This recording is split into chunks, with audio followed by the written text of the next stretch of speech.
became the first state to legalize marijuana sales for recreational use on New Year's Day. Washington State will be next, and a number of states are considering similar laws.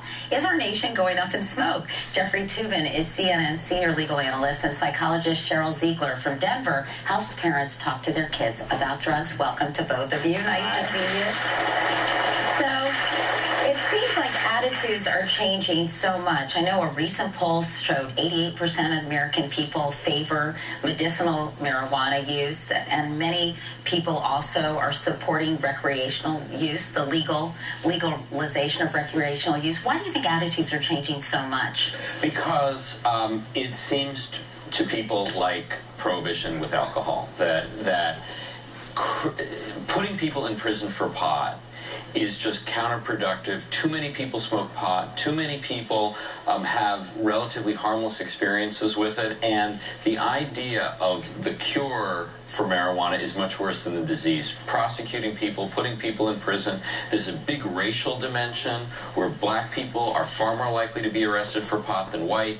In light of all that, I think people are just saying legalize it, tax it, and not, have the criminal justice system part of it anymore. On the federal level, though, as you know, Jeff, pot is still against the law, serious offense. But it's classified as a type 1 narcotic with sort of the same classification as heroin. Right. So how do you square these two very different viewpoints? Well, the Attorney General, Eric Holder, has put Colorado and Washington on probation. He has said, you know what, we are going to let you conduct this experiment, but you have to meet certain conditions. You have to make sure that kids don't get access. You have to make sure that organized crime doesn't get access to it. And we're going to monitor this. And if it unfolds as you want it, we're going to stay out of it and let you do this. But if it doesn't, we're going to start prosecuting people again. So the feds do have the capabilities of going and overturning this law. Tomorrow. They could do it tomorrow. But they said they're not going to, but they're keeping an eye on the situation. Meanwhile, Cheryl, I know you are from Colorado. What kinds of concerns are you hearing from families about this new law? Yeah, I think parents are really saying, what do I tell my kid about this? I used to be able to say, well, it's not legal. And now you don't have that piece. And so parents are saying to me, what do I say to my kid? And so what I say to them is they need to start the conversation. They need to be very comfortable having the conversation. And they need to be armed with the facts, because there's a lot of facts and fiction. And so they need to be very comfortable knowing what to say to their kids. And so what do you say? I think, the first thing you say is that marijuana is addictive. And it's a misnomer that it's not. And so they need to know that it's addictive.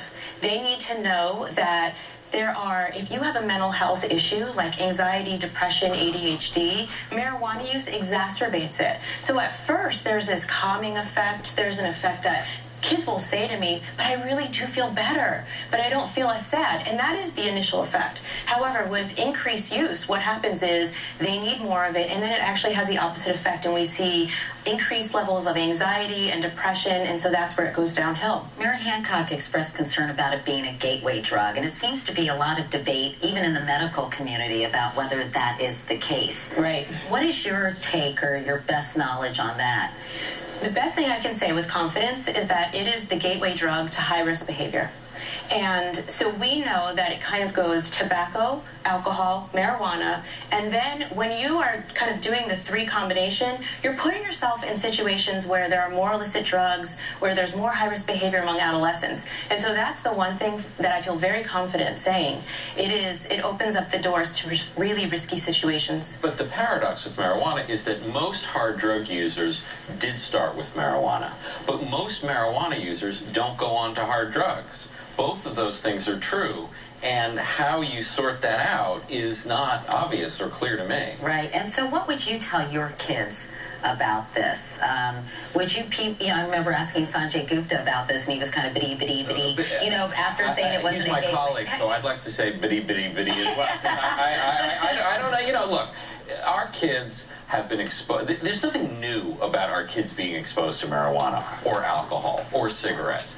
I think you have to trust that these are good kids who are smart, who are probably going to experiment with it, but are probably going to get on with their lives like most of us who experimented with it when we were young. That, yes, it was a part of growing up, but we didn't kill anybody, nobody killed us, and having that as a relationship between parents and kids rather than cops and kids is probably a healthier way to resolve it. And I do agree with that, but I don't want to minimize the effect that marijuana has. We know statistically, just by trying marijuana one time in your adolescence, you have a 10% chance of being addicted. If you continue to use it, by the time there's a senior in high school today, 47% are using marijuana. That's half of our kids are using marijuana. Now, that might be recreationally or not, but they're using marijuana by the time they're between ages 14 to 17.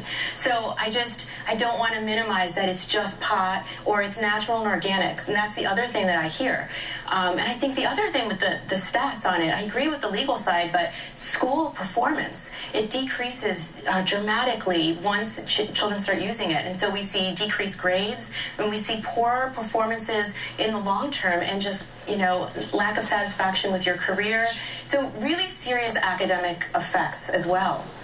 I think it's the same as any potentially harmful substance like alcohol. You want to make sure that they have the facts and that they're responsible, right, and that you have that conversation. I was just listening to what you said. How it seemed like if you substituted alcohol, every sentence would have been the same. Right. I mean, and that's and that's not a good thing, but it's also not illegal, which is probably, I think, for the better. Well, it will be very interesting to see what happens in Colorado and Washington State. Eric Holder will be watching, and so will the three of us. Yeah. Thank you both so much for coming in. It's really an important conversation, I think, for people to hear and for people to have. Thanks so much. And we want to know what you think. Do you support legalizing marijuana for recreational use? Vote online on our website. And while you're there, we'll have some resources for parents on how to talk to your kids about all this. Up next, Tuesdays with Maury writer Mitch.